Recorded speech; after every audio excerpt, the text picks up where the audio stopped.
छोटा सा गिफ्ट दिया मेरे हाथ में। तो मैंने कहा ये क्या है?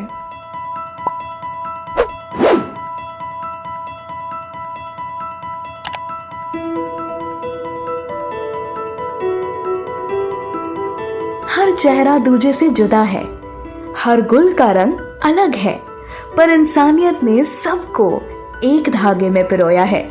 तो चलो कुछ किस्से सुने, इंसानियत के रंगों में डूबे हुए किस्से। नमस्ते, मैं हूँ पल्लवी जोशी और आज मैं आपको एक बहुत ही प्यारा किस्सा सुनाने आई हूँ। तो ये बात मेरे ख्याल से कुछ 2007 या 8 की होगी।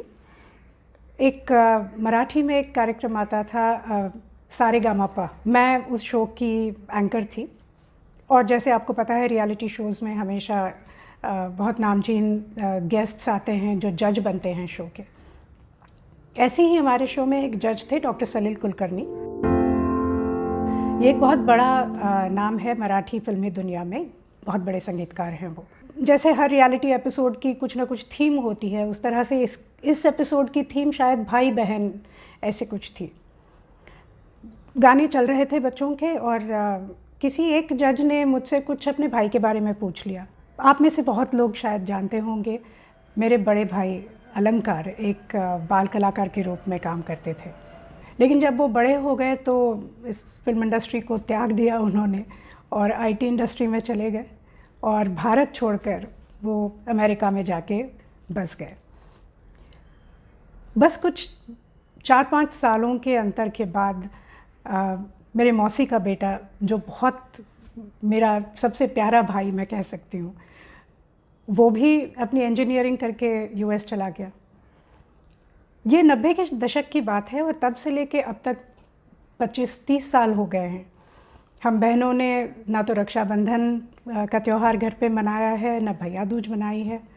और मराठी, चूँकि मैं मराठी हूँ तो हमारे यहाँ कस्टम ये होती है कि भैया दूज पे जो भाई होता है, चाहे वो छोटा हो या बड़ा हो, वो बहन को कुछ ना कुछ गिफ्ट देता है। और गिफ्ट देने से पहले जब वो रोचना होती है, जब तिलक किया जाता है, तो वो तिलक की जो थाली होती है उसमें पैसे भी डाले जाते हैं, तो बहन की डबल कमाई होती है। तो मैंने कुछ स्टेज पे बोल दिया कि मेरी तो कमाई ही बंद हो गई है, मेरा तो दोनों भाई मेरे चले गए। और हो सकता है, शायद मुझे याद नहीं है, पर हो सकता है मैं उस वक्त शायद थोड़ी सी इमोशनल हो गई थी।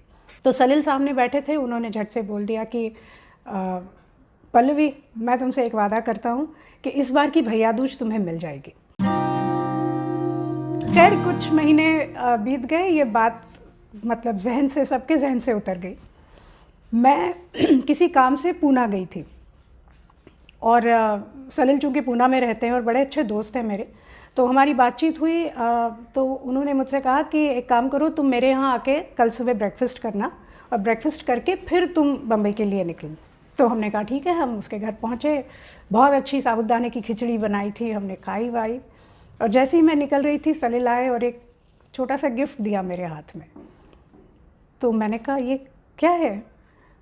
तो सलील ने कहा कि दिवाली को तो काफ़ी महीने बीत चुके हैं, लेकिन शो पर मैंने तुमसे वादा किया था कि तुम्हें भैया दूज इस बार की मिलेगी, तो मैंने दिवाली में मैं खुद जाके मैंने तुम्हारे लिए ये चीज़ ख़रीदी है। मैंने खोल के देखा, एक छोटा सा ब्रेसलेट लिया था उन्होंने मेरे लिए, आज भी मैंने वो ब्रेसलेट संभाल के रखा है। मैं आपको बता नहीं सकती वो लम्हा मेरे लिए क्या मायने रखता है। जो उन्होंने वादा किया था मुझे, वो वादा उन्होंने पर्सनल लाइफ में निभाया था, वो सिर्फ दिखावा नहीं था। ही एक्चुअली मेंट इट। और ऐसा नहीं हुआ जैसे कि हम फिल्मों में देखते हैं कि उसके बाद हर रक्षाबंधन पे मैं उनको फ़ोन करने लगी और या हर भैया दूज पे वो मेरे घर पहुँचे। नहीं, हम अच्छे दोस्त हैं, अच्छे दोस्त ही रहे। हमारी ज़िंदगी जो है वो छोटे छोटे लम्हों से बनती है। कुछ लम्हे ऐसे होते हैं जो ज़िंदगी भर हमारे साथ रहते हैं। कुछ लम्हे शायद दो दिलों को जोड़ते हैं, कुछ रिश्ते बनाते हैं, और कुछ लम्हे ऐसे होते हैं जिनके बारे में आप जब भी सोचें आपके चेहरे पे एक हल्की सी मुस्कान ज़रूर आती है।